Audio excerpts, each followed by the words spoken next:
trabajado en la semana pasada con respecto al capítulo 29 hasta el 31 de Marcos, y quería hacer una segunda parte de esos versículos, e inclusive hasta el versículo 34 del capítulo 1 de Marcos.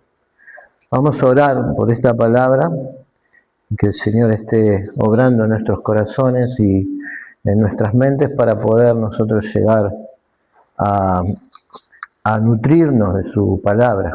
Oremos. Padre Celestial, Dios de gracia y de poder, Señor, estamos aquí expectantes, Señor, de lo que tú tienes para entregarnos hoy, Señor.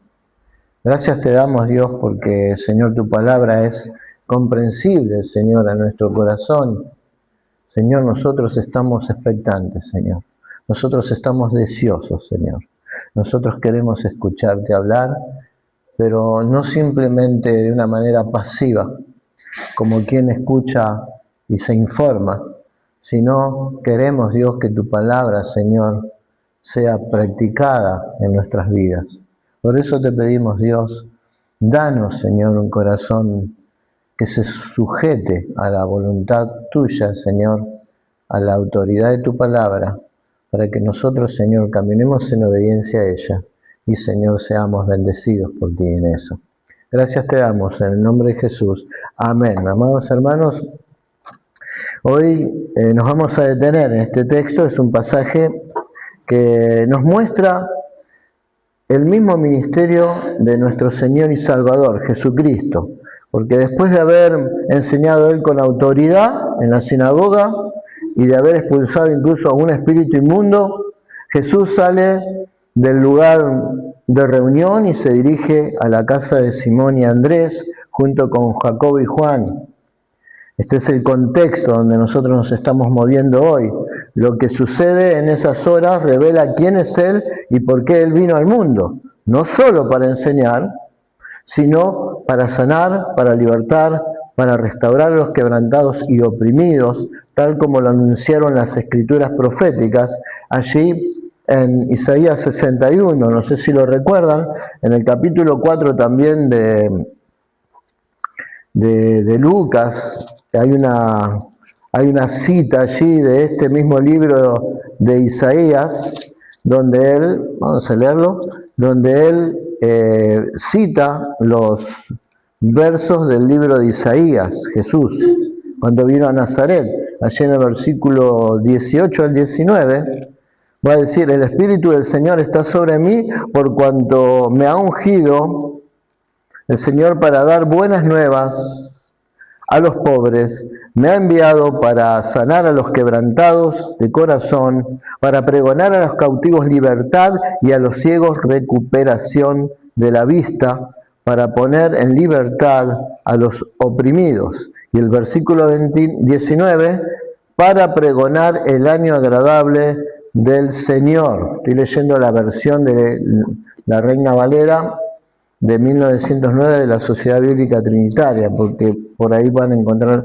alguna diferencia en algunas palabras, pero me parece bien relevante esta versión para predicar desde el púlpito, así que la estoy escogiendo últimamente.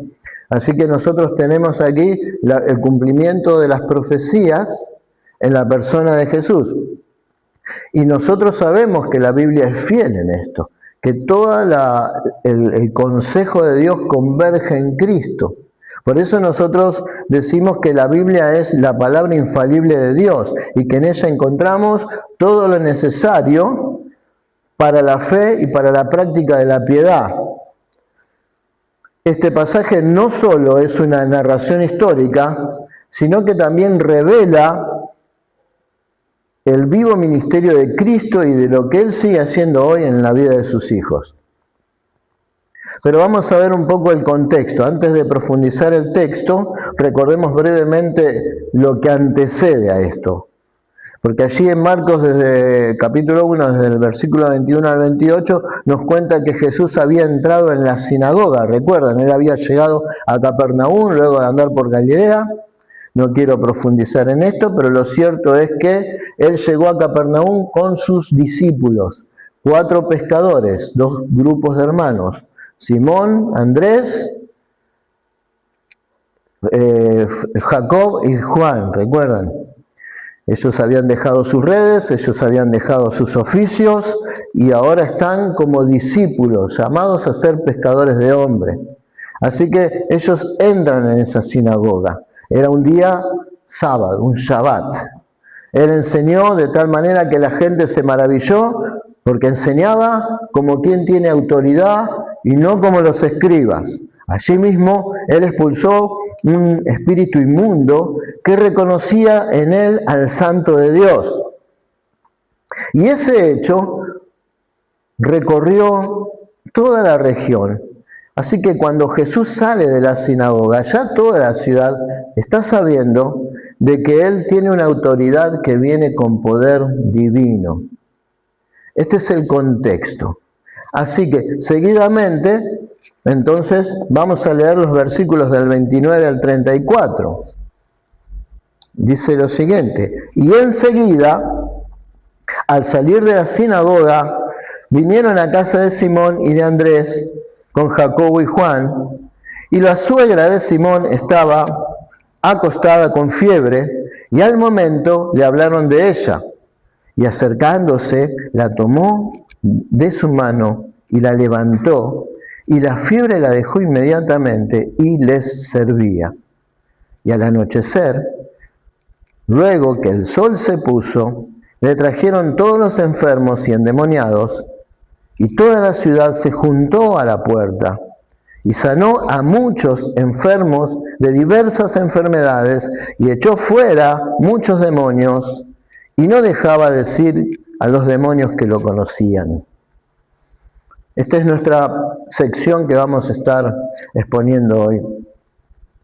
Así que bueno, acá vemos entonces que es importante notar que esto sucede, fíjense en el detalle, que esto sucede durante el Shabbat y al final del Shabbat, ¿no? Porque fíjense en el calendario de Nisan, en el calendario hebreo, tengan en cuenta que nosotros tenemos un calendario horario diferente, pero ellos contaban el día desde el ocaso, desde la puesta del sol hasta la siguiente puesta del sol. Es decir, que el Shabbat, según los hebreos, comenzaba, para nosotros sería el día viernes a las 6 de la tarde aproximadamente, y concluiría el día sábado a las 6 de la tarde. Y este detalle no es menor, es importante que nosotros lo tengamos en cuenta. De hecho, acá Marcos lo está tomando en cuenta, está haciendo una referencia, que cuando vienen a él, toda la ciudad se agolpa en la puerta, lo hace cuando cae el sol, es decir, cuando concluye el Sabbat. Pero horas antes, cuando ellos salieron de la sinagoga, todavía permanecía el día sábado. Cuando él sana o le retira la fiebre a la suegra de Pedro, eso lo hace durante el Sabbat, lo cual eso no era, en primer lugar, un judío no podía tocar a una persona enferma, porque eso era contaminante según sus tradiciones. Y tampoco un médico o una persona no podía sanar a otra persona porque eso implicaba una labor, un trabajo. Así que también estaba restringida. Noten este principio que nosotros vemos aquí en Jesús. Jesús no tiene prejuicios en absoluto de los legalismos de los hombres. Jesucristo no se limita a ese estilo de normas, esas normativas no aplican en él. Jesucristo irrumpe en la vida de las personas, va él hacia la necesidad de la persona, no se limita, no tiene temor de contaminarse con el pecado del otro, no tiene temor de eso, porque él es el que santifica, él es el que limpia de todo pecado el corazón del hombre. Él vino a eso, ese es el propósito de él, y aquí lo está demostrando. De modo que es importante tener en cuenta estos detalles para que nosotros podamos tener una interpretación más clara de este texto. Así que los judíos no podían realizar actividades de curación o trabajo durante el sábado, porque la gente se puso entonces a esperar la puesta del sol para acercarse al Señor. Y esto nos muestra algo, es un detalle interesante.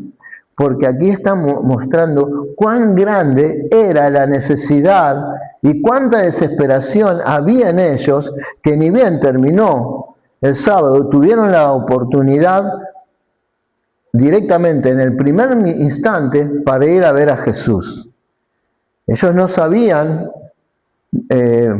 mucho de dónde venía la fuente de su poder, ni la fuente de su autoridad, pero sí sabían que era un maestro que tenía intrínsecamente ese poder. Lo había demostrado poco antes, allí en la sinagoga, y esa información recorrió por todas las calles de Capernaum. Pero esto no significa que ellos realmente tendrían fe en la persona y la obra de Jesús, sino tenían fe en su poder, porque había sido de manifiesto. Así que este principio lo tenemos que aprender, porque nosotros podemos estar, la gente puede estar necesitada y desesperada por la situación, y tener fe incluso en el poder de Dios, e ir a Él y apelando a su misericordia, porque confía en eso, incluso lograr el favor de Dios. Pero eso no quiere decir con ello que la fe y la confianza descansen en la persona de Jesucristo.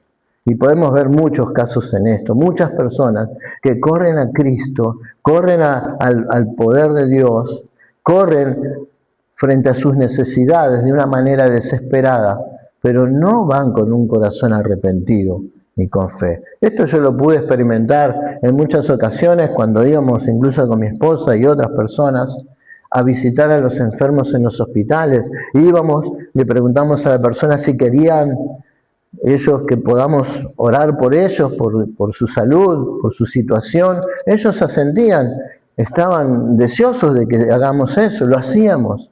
Pero atrás de nosotros venía un sacerdote con un rosario y le decía lo mismo, le decía, ¿quieres que rece por ti? Y claro, sí, quiero que reces por mí. Y atrás de nosotros podía venir quizás, y lo he visto, de la Iglesia Universal, por ejemplo.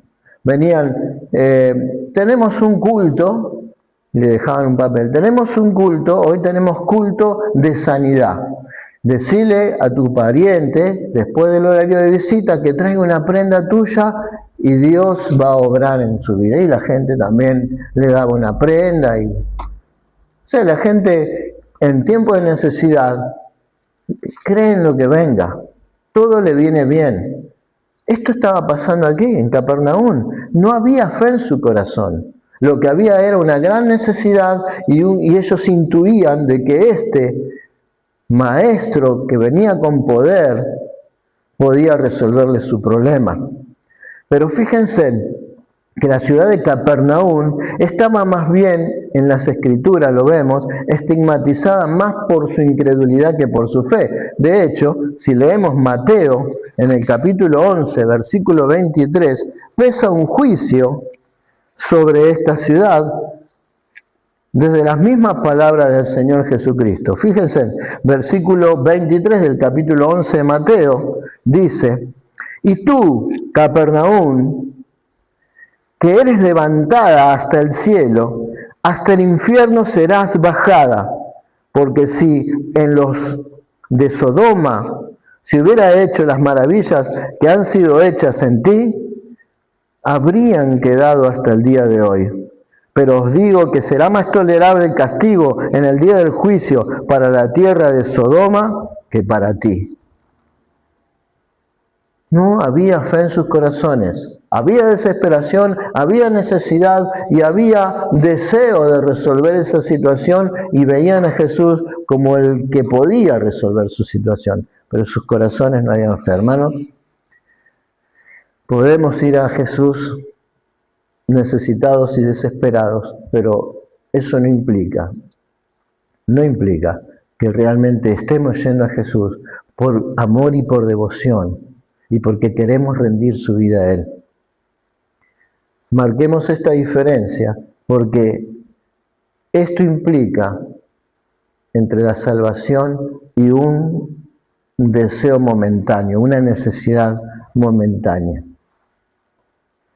En este pasaje vamos a encontrar verdades fundamentales sobre la persona y la obra de Jesucristo que están dentro del centro de nuestra fe. Primero, Jesucristo es el Señor con autoridad absoluta.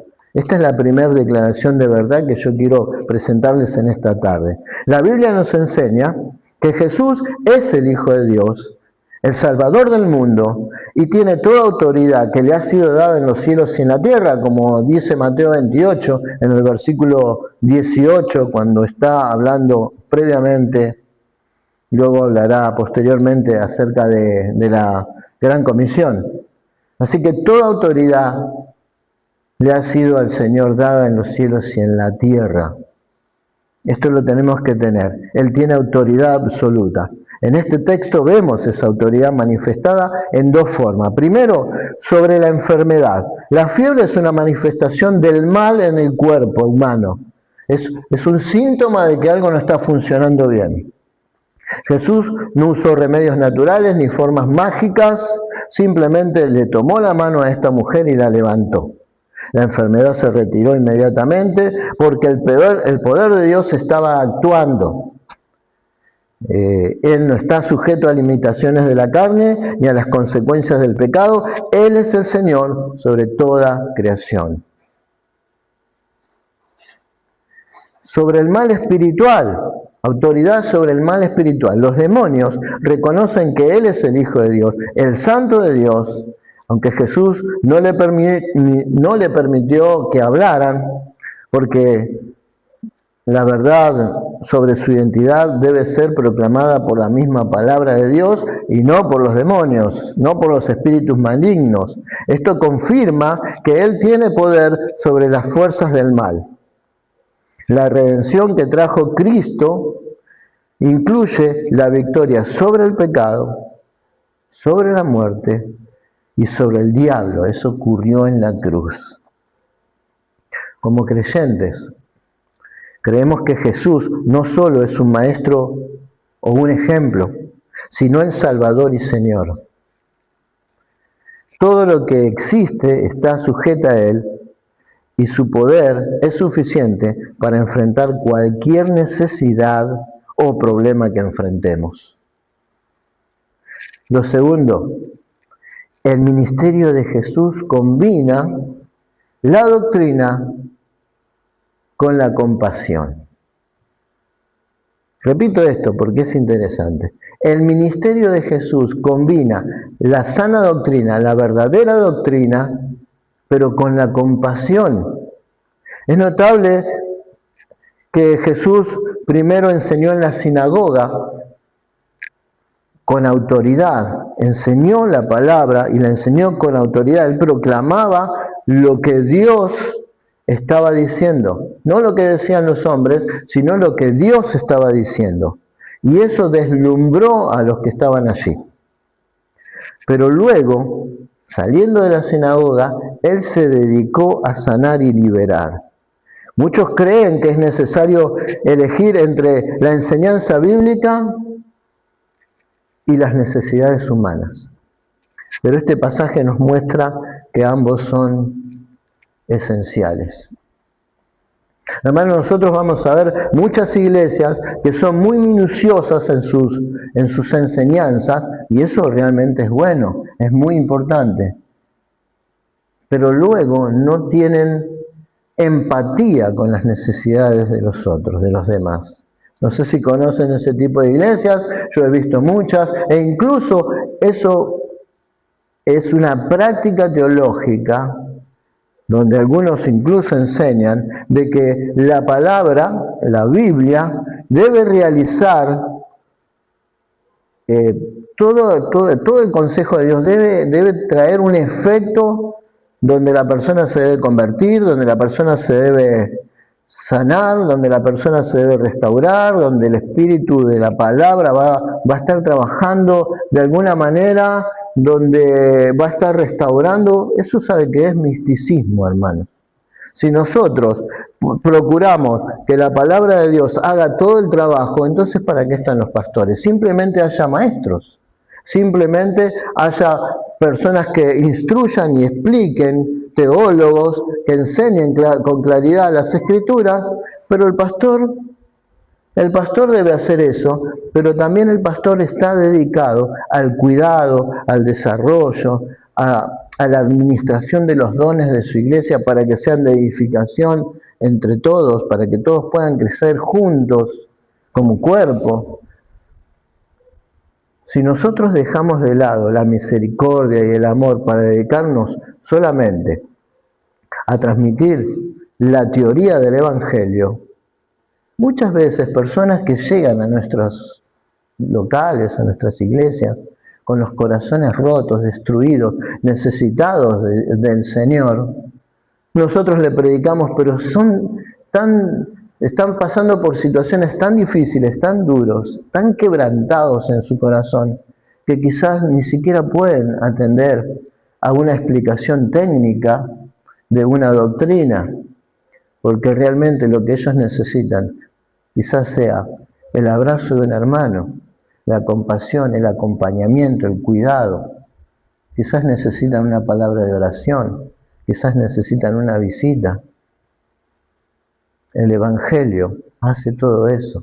Nosotros no podemos simplemente predicar el Evangelio y que quede en el aire flotando, como si eso va a generar un efecto místico en los corazones. Debemos acompañar el Evangelio con la misericordia con la que el Señor tuvo con nosotros. Nosotros estamos aquí por misericordia. Hemos escuchado el Evangelio, irrumpió nuestro corazón, la palabra nos trajo luz, es cierto, y eso es una verdad. Pero también nosotros necesitamos el cuidado y el acompañamiento, la calidez entre hermanos. Sigo diciendo, estamos entonces teniendo en cuenta de que tanto la palabra de Dios como la misericordia completaban el ministerio de Jesucristo. Así que la Biblia nos enseña que Jesús es el Hijo de Dios, ¿verdad? Él no solamente es el Hijo de Dios, Él es nuestro hermano y nos ama, y nos cuida, nos busca, nos toma de la mano, nos levanta. Si nosotros simplemente lo vemos allí, distante en el trono, pero ¿saben qué? Acá vemos a un Dios cercano, un Dios que entra al hogar, un Dios que no manda a llamar. No le trajeron a esta mujer afiebrada a su presencia. Ni bien él recibió la noticia de que esta mujer estaba postrada en una cama con fiebre, él fue a ella, él fue el que tomó la mano, él fue el que la puso de pie. Nosotros igual, hermanos. Cuando nosotros nos dicen, debemos orar por alguien que está enfermo, y nosotros, incluso en los grupos de WhatsApp, que mandamos unas manitos así, y después ni oramos, nos olvidamos. O por ahí oramos así fríamente, no nos involucramos con la necesidad del otro. Nosotros hablamos hace algunos años con mi esposa, es decir, cuando alguien nos pida oración, que esté internado en un hospital, nosotros tenemos que saber en qué cama, en qué hospital, y tenemos que ir a orar frente a esa persona. Tenemos que estar presentes, tenemos que estar delante de esa persona orando. Es algo que realmente nos tiene que involucrar, nosotros nos tenemos que involucrar con la oración y acompañada con la acción. ¿Verdad? Principio para nuestras vidas, una exhortación que debemos nosotros tener presente. De modo que Él tiene autoridad sobre las enfermedades, tiene autoridad sobre los espíritus inmundos y además combina la doctrina con la compasión. Es notable esto, lo que hizo el Señor, y lo tenemos que aprender. Esto es algo realmente esencial para nosotros. Jesús vino no solo para darnos la doctrina correcta, sino para transformar nuestras vidas. La palabra de Dios nos enseña lo que es el pecado y lo que es la salvación. pero el poder de Cristo nos libera del poder del pecado y nos restaura. Veamos, no sé si ustedes tienen en cuenta, pero nosotros sabemos que el Evangelio tiene que llevar poder, no tiene que ser simplemente una información teórica de la obra del Señor. Tiene que haber poder transformador allí. Y ese poder se tiene que mostrar, se tiene que manifestar en la misma vida de aquel que predica, de aquel que dice que es cristiano, aquel que trabaja en función del Evangelio, aquel que tiene que contener lo que dice con su propia vida. Lo hablamos la semana pasada, ¿recuerdan? Lo hemos visto en la actitud de esta joven cajera de un supermercado. Esta es la segunda parte y quiero afirmar ese concepto. Así que la compasión de Dios no es un sentimiento pasivo, es una acción que responde a la necesidad humana. El tercer principio que tenemos que extraer de este texto es que la salvación incluye toda la persona. La salvación incluye toda la persona, como nosotros vemos aquí en el versículo 30 al 31, fíjense que habían ido en Marcos capítulo 1, versículo 30 y 31, la suegra de Simón estaba acostada con fiebre y al momento le hablaron de ella y acercándose la tomó de su mano, la levantó y la fiebre la dejó inmediatamente y le servía. La suegra de Pedro estaba enferma físicamente, pero también necesitaba restauración de su vida. Después de ser sanada, ella le servía. La enfermedad no solo le había causado un sufrimiento físico, sino que también le impedía cumplir sus obligaciones y participar en la comunidad. Al ser sanada, ella no solamente recuperó su salud, sino también recuperó su lugar y su propósito. Así es la salvación que ofrece Cristo. No solamente nos salva del pecado para ir al cielo cuando muramos, sino que nos transforma ahora mismo, desde este momento, desde el momento en que Cristo irrumpe en nuestra vida, desde el momento en que Él nos toma y nos levanta, la salvación empieza a ser operante en nosotros. La salvación afecta a nuestro cuerpo, nuestra mente, nuestras emociones y nuestras relaciones. Dios se preocupa por todo lo que nos afecta porque somos seres integrales, creados a su imagen y semejanza. Cuando una persona recibe el poder de Dios en su vida, cuando cree, cuando es regenerado, empiezan a ser transformados distintos hábitos. Vicios empiezan a descomponer, a desestructurar. Entonces, muchas prácticas, muchas costumbres, muchos hábitos que tenía antes el hombre comienzan a ser transformadas. Comienza uno a tener otro estilo de vida. Y a veces el pecado empezaba a destruir el cuerpo, la salud, por ejemplo, un vicio como el alcoholismo, la drogadicción, o distintas cosas, cuando la persona es libertada de esa enfermedad, de ese condicionamiento, el poder de Dios empieza a quitar esas cosas que son degradantes y comienza una persona a restaurar no solamente su moral, no solamente sus emociones, sus pensamientos, también empieza a recuperar su salud física. Así que la salvación que Cristo ofrece es integral. Nosotros sabemos que nosotros estamos compuestos por dos partes, por el cuerpo y por el alma. Somos bipartitos en ese sentido. Así que no solamente el Señor salva nuestro corazón, nuestra alma, para ser enviados al cielo, sino también nuestra forma de vivir aquí en la tierra. Esto es algo interesante porque yo he conocido doctrinas, teologías, que por ejemplo hablan de que un cristiano a veces tiene áreas de su vida que todavía están sujetas al poder del demonio, que tiene que renunciar para poder ser liberado. Es como que la salvación no tuvo un efecto pleno en su vida, sino que es por partes.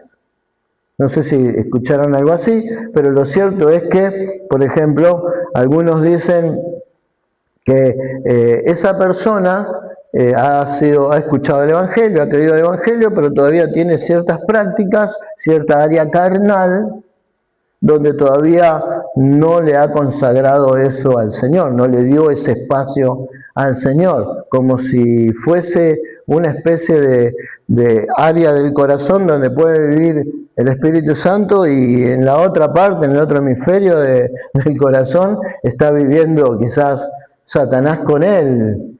Están reinando ahí como 3, 4 personas, pero lo cierto es que realmente cuando el Señor irrumpe, no solamente entra a tu corazón, de hecho no entra a tu corazón, de hecho cambia tu corazón, pone un nuevo corazón, el corazón conforme a Él, y Él empieza a trabajar y cambia tu naturaleza. La salvación es integral, es completa. Cristo, un cuarto principio, quiero decirles, Cristo responde a la necesidad humana. En el versículo 34 vemos, fíjense, y sanó a muchos enfermos de diversas enfermedades y echó fuera a muchos demonios y no le dejaba decir a los demonios que lo conocían. Cuando la gente trajo a los enfermos y endemoniados, Jesús no rechazó a ninguno, Él se dedicó a sanar a muchos, sin distinción de raza, sin condición social o tipo de enfermedad. Esto nos enseña que el Evangelio es para todos. Y esto puede sonar un poco conflictivo, sobre todo para los hipercalvinistas, y que el poder de Dios es suficiente para cualquier enfermedad. Pero el Evangelio es para todos. Es cierto, el Evangelio es para todos. Primera de Timoteo, capítulo 1, versículo 15, si usted lee, viene hablando el apóstol Pablo a Timoteo en esa epístola acerca del Evangelio, y él dice en el versículo 15, palabra fiel y digna de ser recibida por todos, que Cristo vino a salvar a los pecadores, de los cuales yo soy el primero. Hay un libro que sería interesante que nosotros estudiemos como iglesia, es un libro de Andrew Fuller, que es un libro que se llama El Evangelio para todos los hombres, algo así es el título, no sé cómo será el título en inglés original, pero es una refutación al hipercalvinismo. Es muy interesante, porque nosotros como, voy a utilizar un término, como infralapsarianos, o sea, nosotros creemos que Jesucristo realmente tiene poder para salvar, pero el Evangelio es para todos. Que Él vino y nos manda a nosotros a predicar el Evangelio a todos los hombres. No hay duda de esto. Fíjense lo que dice Pablo en el libro de Hechos. Está Pablo, vamos a leerlo, en el libro de Hechos, en el capítulo 13, si me acompaña, no sé si lo tengo, pero en el libro de Hechos, capítulo 13, en el versículo 46 e inclusive el 48, del 46 al 48, versículo 13. Pablo y Bernabé, hablando con denuedo, dijeron, a vosotros la verdad era necesario que se os hablara primero la palabra de Dios, mas puesto que la desecháis y no os juzgáis dignos de la verdad, de la vida eterna, he aquí, nos volvemos a los gentiles, porque así nos ha mandado el Señor, diciendo, te he puesto por luz a las naciones, a los gentiles, para que seáis salvación hasta lo último de la tierra. Y los gentiles, oyendo esto, se regocijaban y glorificaban la palabra del Señor, y creyeron todos los que estaban ordenados para vida eterna. En otras palabras, el Evangelio es una palabra fiel y es digna de ser recibida por todos los hombres. El Evangelio es digno de ser recibido. El problema es que no todos los hombres se dignan a recibirlo. Ese es el problema. Porque aquí tenemos personas que rehusaron, que no eran dignos de escuchar el Evangelio y de creerlo, ¿no? Ellos mismos no lo consideraron, no eran considerados dignos de recibir el Evangelio. No que el Evangelio no sea digno de ser recibido, sino que había hombres que no eran dignos de recibirlo. Hay un cambio aquí, porque después dice que habían personas que lo recibían con gozo. Estos sí eran dignos. ¿Quiénes? Los gentiles. ¿Pero qué gentiles? Los que estaban preparados para la vida eterna. En otras palabras, el Evangelio es digno de ser recibido por todos, pero no todos están escogidos por Dios para que lo puedan recibir. Entonces, tengamos en cuenta este detalle. Además, vemos que Jesús no se alejó de las multitudes, pero tampoco se dejó llevar por las multitudes. Tampoco ignoró la necesidad.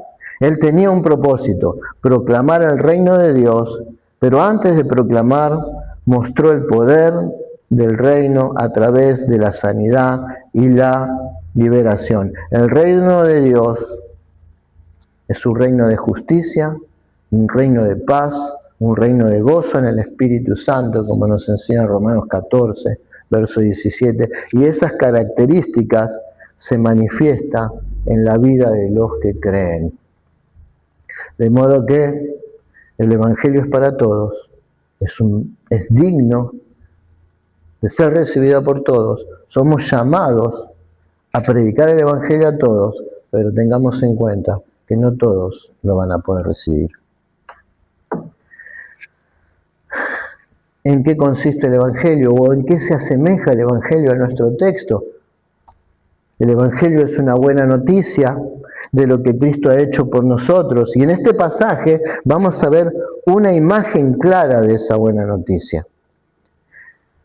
¿Recuerdan los elementos que habíamos estudiado del Evangelio? Teníamos el problema, teníamos la solución y teníamos una respuesta frente a eso. ¿Recuerdan más o menos la estructura del mensaje evangelístico? ¿Cuál es el problema aquí? Como la suegra de Pedro, todos hemos experimentado los síntomas del pecado. El pecado es muerte espiritual que nos separa de Dios, que nos causa sufrimiento y que nos impide cumplir el propósito para el que fuimos creados. Estamos sufriendo y ¿qué cosa nos impide entonces? ¿Cuál es la causa que nos provoca ese sufrimiento? Pues viene el pecado. Tenemos un problema. Tenemos un serio problema. El pecado nos separa de Dios, el pecado nos condena, el pecado nos conduce a la muerte. De hecho, existe lo que conocemos como muerte espiritual, porque no podemos tener comunión con Dios a causa del pecado.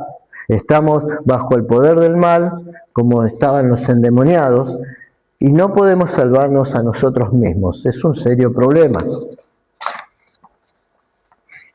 Aquí tenemos la solución. Jesús se acercó a nosotros. Él tomó nuestra debilidad. Él cargó con nuestros pecados y Él nos sanó. En la cruz, Él pagó el precio por nuestros pecados y venció al diablo. Ahora, a todos los que creen en Él les ofrece la sanidad espiritual y la liberación. ¿Recuerdan Isaías capítulo 53? En el versículo 4 de Isaías es una referencia al Evangelio dada por el profeta Isaías, y en el versículo 4 dice: mas Él herido fue por nuestras rebeliones. Perdón, versículo 4. Ciertamente Él llevó nuestras enfermedades y sufrió nuestros dolores, y nosotros lo tuvimos por azotado, por herido de Dios y abatido. Está hablando de Jesucristo en la cruz, ¿verdad? Mas el herido fue por nuestras rebeliones, molido por nuestros pecados, el castigo de nuestra paz fue sobre él, y por sus llagas fuimos nosotros curados. La solución, el resultado, la solución. Aquí tenemos ese resultado. Él tomó nuestras enfermedades, Él cargó con nuestras enfermedades. Él puso todos nuestros pecados sobre Él. Todos nuestros pecados, nuestra enfermedad espiritual, las consecuencias de ese pecado, lo que nos enfermaba, lo que nos separaba de Dios, Él lo cargó, lo llevó. Así que el resultado, al ser salvos, somos restaurados, como dice el versículo siguiente, 5. Por sus llagas hemos sido nosotros curados. Recuperamos nuestra relación para servir a Dios, recuperamos la relación para relacionarnos con los demás, recuperamos fundamentalmente nuestra relación con Dios. Porque hemos recibido tanta gracia y tanto poder, solo por gracia, solo porque Dios así le pareció bien. Así que el Evangelio no es solo un mensaje de palabras, hermanos. El Evangelio es un mensaje de poder. Es un mensaje de poder. Cuando escuchamos el Evangelio, mucha gente escucha el Evangelio. Hay personas, vas a ver, tiene un efecto diferente. Hay personas que escuchan el Evangelio y siguen su camino como si nada hubiesen escuchado, como una información más, como una nota de color quizás, pero hay otras personas que reciben en ese mensaje el arrepentimiento, son confrontados con su realidad, sus ojos son abiertos, ven su necesidad de un Salvador y empiezan a ver a Cristo, a seguir a Cristo y siguen en arrepentimiento, en fe, las enseñanzas, en obediencia y así, de esa manera, sus vidas son transformadas y restauradas. Es restaurado todo lo que el pecado ha roto. ¿Cómo nosotros entonces podemos vernos frente a esta realidad? Bueno, nosotros debemos estar agradecidos y gozosos, pero ¿qué hay de aquellos? ¿Qué hay de aquellos que todavía caminan por esta vida sin Cristo? Que todavía no han escuchado el Evangelio o no han experimentado el poder de Dios, del Evangelio. Somos nosotros los que debemos llevar este mensaje, pero no solamente llevarlos verbalmente este mensaje, sino nosotros debemos ser esos barros de misericordia que se depositan junto al camino donde pasan los sedientos y pueden beber. Así nosotros debemos predicar el Evangelio a aquellos que andan perdidos en esta vida y que necesitan escuchar este mensaje. Porque saben que si no lo hacemos nosotros, los impedimentos del maligno van a hacer todo lo posible para que eso no llegue a esos corazones, para que la verdad del Señor no llegue a esos corazones. Porque el príncipe de este siglo cegó el entendimiento, puso como un halo, como una ceguera espiritual, como un velo, para que no le resplandezca la luz del Evangelio, que es la faz de Jesucristo, la gloria misma de Dios. Pero nosotros somos aquellos encargados de rasgar esos velos. Queridos hermanos, vamos a aplicar esto a nuestras vidas. Lo vemos en este pasaje y debemos ver que esto tiene que tener un impacto en nuestra vida, en la vida de los creyentes. Aquí debemos traer algunas enseñanzas prácticas de este texto y tenemos que ver algunas exhortaciones. En primer lugar, reconozcamos la autoridad de Cristo en todo. Lo que venimos diciendo, como creyentes, debemos someter nuestra vida a la autoridad de Jesús. Él es el Señor de nuestra vida, de nuestra familia, de nuestro trabajo y de nuestra iglesia. Cuando enfrentamos problemas, enfermedades, tentaciones o dificultades, debemos acudir a Él, sabiendo que tiene poder para ayudarnos. No confiamos en nuestros propios esfuerzos ni en las soluciones del mundo. Confiamos en el poder de la palabra de Dios. Segunda exhortación, tengamos compasión por los que están necesitados. Jesús se movió por compasión ante el sufrimiento de la gente. Como sus seguidores debemos tener el mismo corazón. En nuestra comunidad hay personas que sufren enfermedades físicas, problemas emocionales, dificultades económicas o que están oprimidos por el mal. Debemos ser como Jesús aquí, acercarnos a ellos, escucharlos, orar por ellos y ayudarles en lo que podamos. Nuestra fe se demuestra no solo por lo que decimos, sino por lo que hacemos. Tercera exhortación a tener en cuenta, valoremos tanto la enseñanza bíblica como la acción de la fe. No podemos separar la palabra del poder de Dios.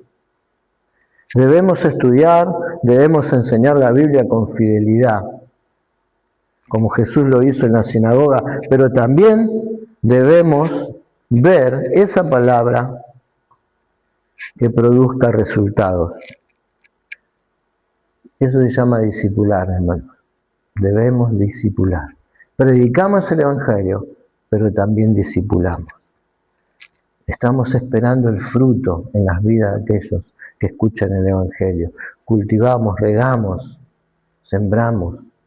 El crecimiento lo dará el Señor. Cuando conocemos la verdad de Dios, esa verdad nos libera y nos transforma. Así que las personas deben conocer la verdad de Dios. Conocerán la verdad y esa verdad, así como nosotros, los hará libres. Que nuestra iglesia sea un lugar donde se enseña la palabra con claridad y donde se ve el poder de Dios actuando en las vidas de los creyentes.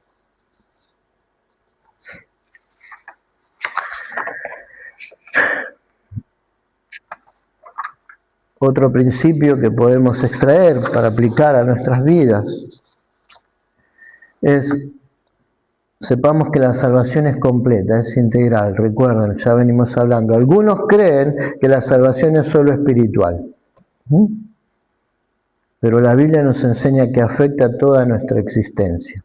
Debemos buscar la sanidad espiritual, pero también debemos confiar en Dios para nuestras necesidades físicas y emocionales. Debemos orar por todo, por lo que parece simple y por lo que parece complejo, por toda y por cada una de las decisiones y los quehaceres que tengamos en nuestra vida.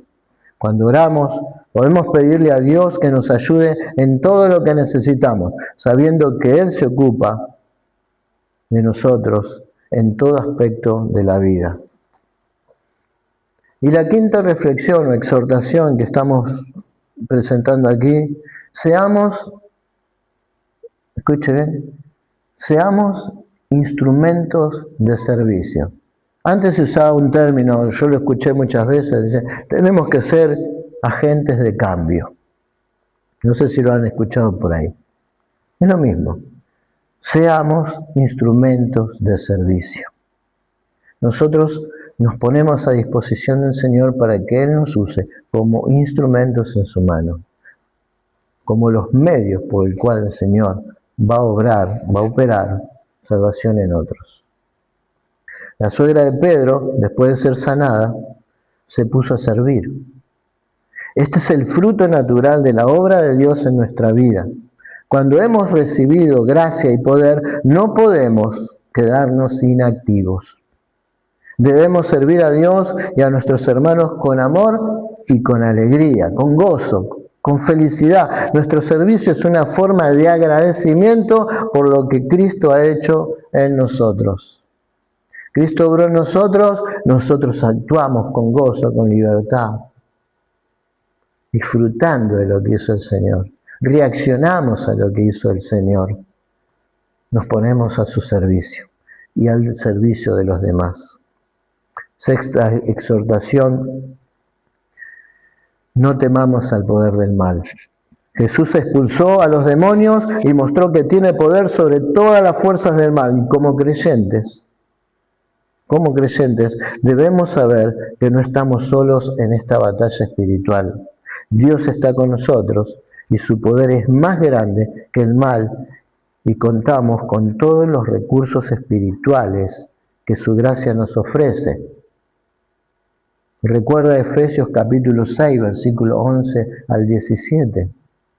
No tenemos lucha contra carne ni sangre, sino contra huestes espirituales, con poderes, con principados que operan en las regiones celestes, con esas huestes de maldad. Por tanto, usar toda la armadura de Dios. Y allí hay una lista de armas que nos da el Señor, las armas de nuestra milicia, que no son carnales, sino que son espirituales y son poderosas en Dios. El Evangelio, la justicia, la fe, el amor. El mismo Evangelio, hermanos.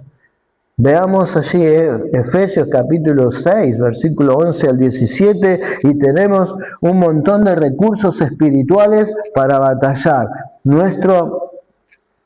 Nuestras herramientas, nuestras armas son poderosas y Satanás no puede contra ellas. Recuerdan, tenemos una espada que es la misma palabra de Dios. Tenemos la coraza de justicia, el escudo de la fe.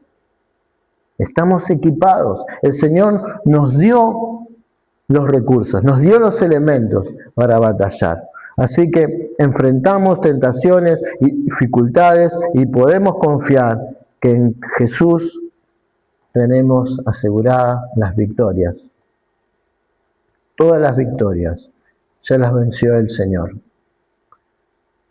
Él fue tentado en todo. Él venció en todo. Él es nuestro sumo sacerdote. Por lo tanto, nosotros vamos a Él, al trono de la gracia, para hallar esa misericordia y gracia para el oportuno socorro. Y quiero concluir, para no extenderme más, pero quiero que sepamos que aquí en los versículos del 29 al 34 estamos viendo a Jesús en su gloria, pero también en su misericordia.